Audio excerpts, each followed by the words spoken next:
चीन में कोरोना से भी खतरनाक वायरस मिला है। देश में एक बार फिर लॉकडाउन लग सकता है। तैयार रहिए, मास्क वाले दिन लौट रहे हैं। चीन में कब्रिस्तान और अस्पताल फुल हो गए हैं। हो सकता है ऐसी खबरें आपने पिछले कुछ दिनों में कई बार सुनी हो, लेकिन इसका सच क्या है?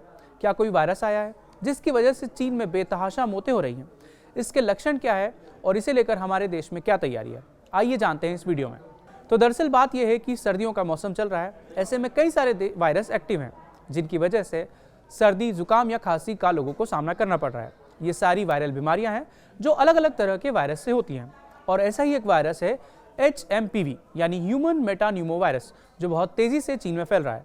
और कुछ सोशल मीडिया पोस्ट में दावा किया गया है कि चीन में इस वायरस की वजह से हालात बेकाबू हो गए हैं। इसको लेकर फैल रही चिंताओं को देखते हुए सरकार ने एहतियाती एक बैठक बुलाई, जिसमें एम्स, ICMR, WHO समेत कई विशेषज्ञ शामिल हुए। बैठक के बाद सरकार की तरफ से एक बयान जारी किया गया। सरकार ने कहा कि फ्लू का मौसम चल रहा है, ऐसे में चीन की जो स्थिति है उसमें कुछ भी असामान्य नहीं है।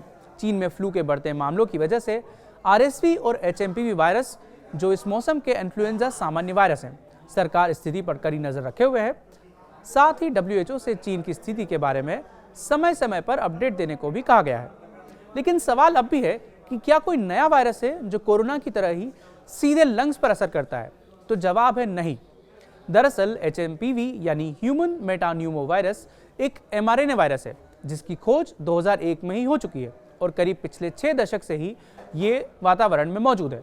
खास बात यह है कि वायरस हर मौसम में ही बना रहता है, लेकिन सर्दी में दूसरे वायरसेस की तरह ही इसके भी फैलने की संभावनाएं बहुत ज्यादा बढ़ जाती है। यही कारण है कि चीन में भी इसका आउटब्रेक देखने को मिला है। लेकिन ये आधी अधूरी कहानी है। चीन में केवल HMPV वायरस के ही मामले नहीं मिले, बल्कि उसके साथ ही इन्फ्लुएंजा A, माइक्रोप्लाज्मा, निमोनिया और कोविड-19 के केसेस भी सामने आ रहे हैं, जो कि पहले से ही एक्सपेक्टेड हैं। DGSS के डायरेक्टर डॉक्टर अतुल गोयल ने कहा कि चीन में HMPV वायरस का आउटब्रेक है, जो बहुत ही सीरियस है, लेकिन ये एक नॉर्मल रेस्पिरेटरी वायरस है। इस वायरस को लेकर चिंता करने की बिल्कुल भी जरूरत नहीं है। इसके लक्षण सर्दी, बुखार और नाक बंद होना है। अगर इसका असर ज्यादा होता है तो बहुत से ज्यादा ब्रोंकाइटिस और निमोनिया भी हो सकता है। इसमें जुकाम जैसी बीमारी होती है या कुछ लोगों को फ्लू जैसे लक्षण भी देखने को मिल सकते हैं। खास तौर से बुजुर्गों और बच्चों को लेकर चिंता करने की जरूरत है, लेकिन ये इतना भी सीरियस नहीं है जिसको लेकर बहुत ज्यादा चिंता की जाए। डॉक्टर ने बताया कि इसको लेकर चिंता करने की जरूरत इसलिए भी नहीं है क्योंकि इस तरह के वायरसेस की कोई स्पेसिफिक दवाइयां नहीं आती और हमारा जो शरीर है, अधिकतर मामलों में उसकी इम्यूनिटी इतनी होती है कि वो इस तरह के वायरसेस से खुद ही लड़ लेता है। अब आप सोच रहे होंगे कि जब ये मामला इतना गंभीर है ही नहीं, तो फिर इसे लेकर इतना बवाल क्यों मचा हुआ है? इसके 2 कारण हैं। पहला है कुछ सोशल मीडिया पोस्ट जिनमें दावा किया गया कि चीन में वायरस के फैलने के बाद कई जगहों पर इमरजेंसी घोषित कर दी गई। अस्पतालों और शमशान घाटों में भीड़ बढ़ रही है, कब्रिस्तानों में भी जगह फुल हो चुकी है और लॉकडाउन जैसे हालात चीन में देखने को मिल रहे हैं। दूसरा कारण है लोगों में आधी अधूरी जानकारी।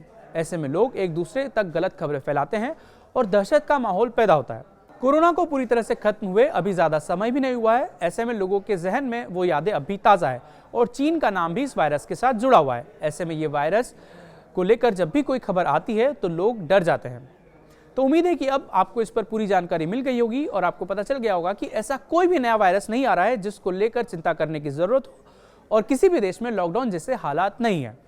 उम्मीद है ये वीडियो आपको पसंद आया हो। अगर वीडियो अच्छा लगा हो तो इसको लाइक जरूर कीजिएगा और चैनल को सब्सक्राइब जरूर कर लीजिएगा। इस विषय को लेकर आपकी क्या राय है, हमें कमेंट करके जरूर बताइएगा।